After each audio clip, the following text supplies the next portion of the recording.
aujourd'hui c'est Glouton et Dragon de Ryoko Kui, le tome 1, et c'était fort distrayant et fort cool. Donc, dans le premier chapitre, un groupe d'aventuriers au fin fond d'un donjon se retrouve pris au piège en face d'un dragon, et l'une de leurs magiciens se sacrifie avant d'être boulottée par le dragon, parvient à lancer un sort de téléportation qui fait que le groupe se téléporte en dehors du donjon.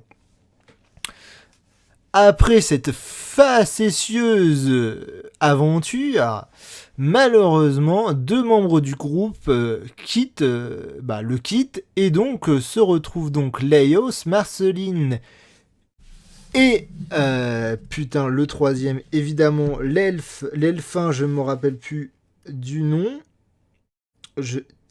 Tilshak, se retrouvent donc plus que 3, ils sont tous les 3 là, et comme Leios est le frère de la magicienne qui s'est fait boulotter par le dragon, et qu'on est dans un monde de donjons et dragons, donc il y a une possibilité de ressusciter les gens dans le pire des cas, ils se disent, allez hop, faut aller sauver donc ma sœur.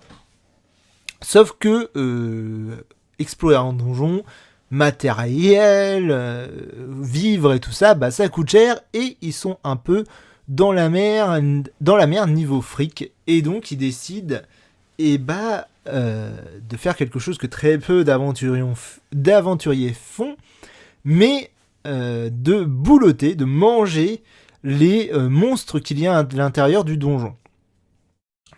On apprend que Leios c'est quelque chose... en fait, Leios ne cherchait qu'une excuse pour le faire, pour manger les monstres, en fait. Ça fait longtemps qu'il en avait l'idée, et là, ça lui donne l'occasion de le faire, le fait qu'ils aient plus de thunes pour acheter de la nourriture. Donc, ils vont essayer de boulotter des monstres, et heureusement pour eux, ils rencontrent le nain Senshi, qui est un spécialiste de la cuisine de monstres, qui cuisine des monstres de toutes façons différentes. Et donc on va suivre ce groupe dans le sauvetage de la sœur d'Eleios, mais entre deux, ils vont surtout manger beaucoup de monstres, faire des recettes improbables à base de slim, à base de scorpions géants et tout ça. Et le manga est donc très drôle, très... comment dire ? Oui, si, c'est du comics, c'est très drôle, c'est très bien dessiné aussi, il n'y a pas à dire. Je sais pas si les pages que je montre rendent bien hommage au truc, mais ça vaut le coup. Niveau dessin, c'est très très cool. Et bien sûr, c'est assez ouf, mais l'auteur fait comme si ces monstres existaient vraiment et crée toute une mythologie autour d'eux, tout un fonctionnement. En fait, il fait comme si que les monstres existaient, et dans le manga, nous explique le système digestif d'un slim, comment font pour comment ça s'appelle, les basiliques, comment les basiliques fonctionnent. Alors là, derrière, on a quelques monstres qu'on rencontre dans le tome 1, comment les plantes carnivores attrapent leur proie. Tout est fait comme existait, au point même que quand une recette, donc il y a le but, bien sûr, c'est de nous faire découvrir des recettes à base de monstres avec le renfort de l'humour.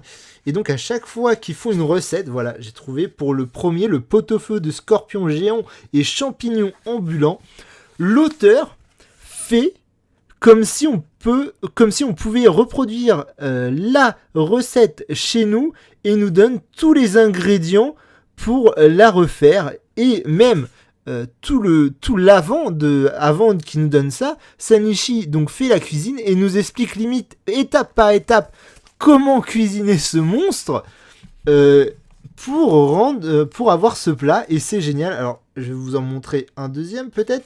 Alors là on est sur l'omelette au mandragore et basilic.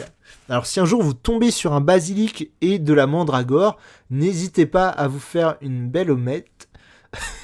Je suis pas sûr qu'on en rencontre tous les jours, hein, mais qui sait, vous aurez... Non, bah non, ça veut pas, bref, pas grave.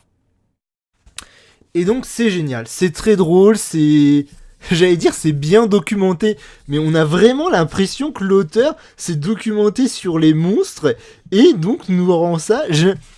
Vous savez, dans les mangas historiques, on sent qu'il y a un travail de recherche derrière des événements, comment les événements sont passés. Et bah dans Glouton et Dragon, on a la même impression. On a l'impression que l'auteur est allé chercher comment les monstres fonctionnent, comment ils se comportent en groupe socialement et tout ça, et qu'il en a fait un bouquin, et en plus d'un bouquin de cuisine, puisqu'on nous explique comment... cuisiner ces monstres. C'est fou, c'est drôle, c'est à lire si vous en avez l'occasion. Vraiment. Alors, c'est quoi une des dernières recettes? Là, je suis sûr. Ah, voilà. Les beignets de mandragore et beignets de chauve-souris impériale. Si un jour vous trouvez donc de la chauve-souris impériale et des mandragores, n'hésitez pas, ça a l'air tout simplement fabuleux. Bref, moi je vous dis donc au revoir et surtout, il faut le dire, Glouton et Dragon. Putain, c'est bon. C'est bon et c'est bon.